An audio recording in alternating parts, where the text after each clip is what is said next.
G'day, g'day. I'm at Sandsford. I am on the way home to Mangawai. I'm going to get some timber in Whangarei. I stopped here for the night because I bought a trailer sailor yesterday in Whangaparoa, and I want to show you that. And I'm meeting a guy who's looking at my big bilge killer. It hasn't worked out so well with me living on that really because, well, me and my wife are half time at home, and at the moment, and so half the time I'm not at home, half the time I am at home. And then I thought, a couple of nights might be nice on the boat, but it's a little bit far away from where I live. I only really managed to get down there like one night. It's not really working out, so I thought I'll just get a little, sell that and get a little, maybe rent the morning out and get a little boat to home around the harbour on Mangawai, which has always been a little bit of fun. And then this came up yesterday. It's a little Ventura 17. I've had one before, I don't know, 5 years ago, and it was, I didn't actually sail it, but the size was really, really cool. Um, just so easy. Needs a bit of a clean up. It's been sitting for a while, but some stuff comes off easy and some doesn't. Um, that will come off. That will come off easy, which is just great, really. And see, look at that. It's just a wash. It's called Maria. Um, yeah, nice little boat. Like, and the trailer's pretty good too. Um, poor old guy I bought off was had prostate cancer. It's very sad. So an interesting thing about buying stuff, like people don't think about it, but when you buy stuff, it's one good tip from me is remember it's not all about money. People think it's always about money. It's always about haggling it. It's actually not. Like a lot of, I did a year as a real estate agent way back in the day, and one thing I learned is it's so much about motivation. It's like why people want to sell.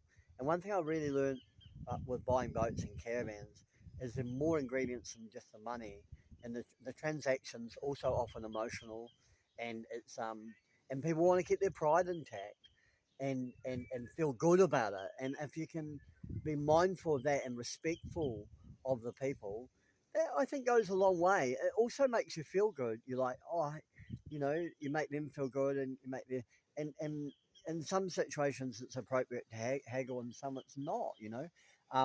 Yesterday it definitely wasn't, and this was a great buy anyway. And I was very grateful to him, and he was pleased that, because however, whatever happens with it, at least I'll get it sailing and get it going again, and it'll be in the water in a week. So I wait. Anyway, they're a neat little boat. One cool thing about them, I can't really show you a hell of a lot about it today because it's got all the stuff in it. Um, let's see if we can get up there one-handed, which is always interesting. I think we can. Actually, we might go the other way because that handrail's a bit loose, which is one of 1,000 jobs I'll have to do. But no worries. Might have to put you down. Oh, we might not. So interesting thing about editing, I as my YouTube channel's got more popular, people often suggest I edit up the sound quality, all that stuff. I really don't want to. Like, I think there's so many people on the YouTube talking about boat life and, oh, look at my life and look at my sexy wife and look at how great things are for me. And there's some real people too, man. Don't get me wrong. There's plenty of people sailing oceans and doing real amazing things as well. But I mean, the world's got enough people in it that are telling people how great their life is and how great this and that. And I just want it to be real, like this is my boat life and this is what I do and this is what I'm mucking around with and it's not more serious or than that, it's just that. And also partly it's laziness too. I mean, I got a busy life. I got a business buying and selling caravans. I'm mucking around with boats, and I don't have the time to sit down and edit videos. Like more the inclination. Hey, anyway, but back to the boat. Look at these. These are interesting. See these running wires and they're on either side. They look like they're to clip in for lifelines. And hey, don't you like the imprint? See, it's all the grippers and the fiberglass. I think Owen Woolley designed these, didn't he? Because he did the Ventura 20, which is a relatively popular boat. I actually not a big fan of the Ventura 20. They're alright, but like I don't know if I like the look of them that much. They kind of look like two boats have been crammed into one boat, or like one boat's been backed very quickly into the next one, and they've sort of got one shape and then another shape. And doesn't quite look right to me, but they're probably quite a good little boat. I mean, they're popular enough. These I've always liked the look of. There's something just kind of more saucy and sexy in the shape. I might as well say it. Yeah, they're a sexy shape. Um, yeah, regarding the inside, so yeah, you can't see a whole lot because I've got everything in there. Um, oh, you can see some stuff. It's got a little V berth there. The compression post, a little bit of old, what you call granite. It's got a heap of sails. It had a four-stroke Yamaha with it, which is very interesting. Um, is it interesting? It's apparently seized. And I pulled the cord and it certainly appears to be seized. So the future of that is uncertain. It did occur to me that I've never rebuilt an engine and it might be quite fun to pull it apart. But then again, I might just be making a mess. Well, I will be making a mess. So it did also occur to me to sell it for parts and then somebody might fix it and pass it on to someone it gets used, which would be quite a cool outcome, really, wouldn't it? But who knows? Um, I mean, if a slight tinker brought it going again, that would be awesome. But I think that's unlikely. We've had really crap weather here. This is like you can see a bit of the sun poking through right now, but it's is it Cyclone Lola that's been passing the remnants over, so it's been rough as guts. And this guy's coming down from Whangarei to look at the bilge killer, and we'll go down to Scott's Landing and have a look at that. It's been, I think it's just a bit big for me.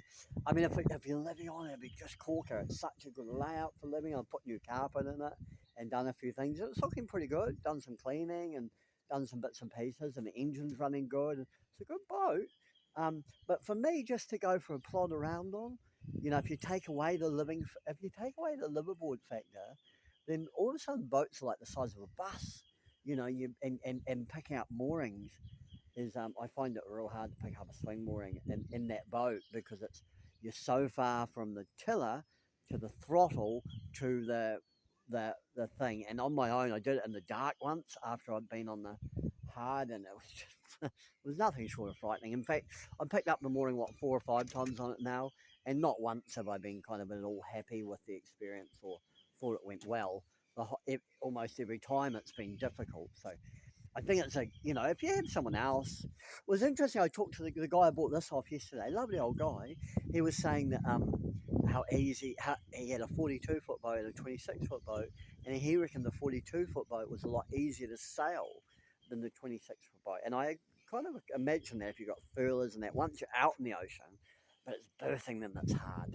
And he said he had a forward and back pole mooring up the Waiheke River, and that worked well for him, and that's great. I've struggled with those with the tide. I struggle with current. I find current very difficult.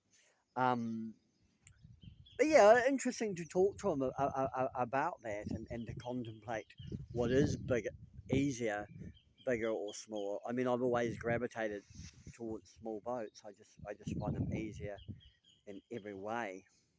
Anyway, I felt like there was something else I was going to say, but it's gone right out of my head.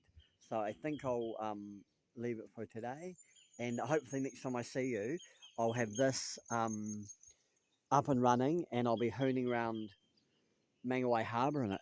It's really cool in Mangawhai Harbour to have a little boat, and you can scream up and down that harbour, and it will just fit in with my crazy life at the moment. I'm building my second hut design, and things were sort of going through a separation, and so things are full on. But yeah, this will be a nice little reprieve. Anyway, I hope you have a good day. Bye bye.